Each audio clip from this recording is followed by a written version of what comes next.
பக்கத்துல ஒரு வாட்ச் கடையில கொடுத்து, அண்ணா இந்த வாட்சுக்கு எவ்வளோண்ணா தருவீங்க? ரொம்ப பழசா இருக்கேப்பா, ஸ்கிராட்ச் எல்லாம் இருக்கே, ஒரு 5 ரூபா தரலாம் அப்படின்னு சொன்னோடனே எடுத்துட்டு திருப்பி வந்திருக்கான். அப்பா 5 ரூபான்றாங்கப்பா, 5 ரூபா வச்சு உன்னால ஒன்றும் பண்ண முடியாதுல்லப்பா. நீ என்ன பண்ண, ஒரு அடமான கடையில போய் இதை கொடுத்து கேட்டுப்பாரு, அவன் என்ன சொல்றான்னு கேளு அப்படின்னா. திருப்பி திப்புன்னு ஓடி போய் ஒரு அடமான கடையில கேட்டிருக்கான். 15 ரூபா தரலாம் தம்பி.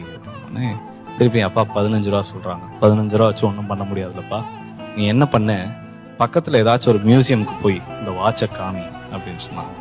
அவன் ஓடி போய் ஒரு மியூசியம்ல போய் காமிச்சு கேட்டிருக்கான். எல்லாம் பார்த்துட்டு இது வந்து ஆல்மோஸ்ட் 200 இயர்ஸ் ஓல்டு வாட்ச், ஒரு 30 lakhs தரலாம் அப்படின்னு சொன்னாங்க. திப்புன்னு எடுத்துட்டு ஓடி அந்த பாப்பா 30 லட்ச ரூபா தரேன். டேய், இதை நான் விற்கிறதுக்கு சொல்லலை.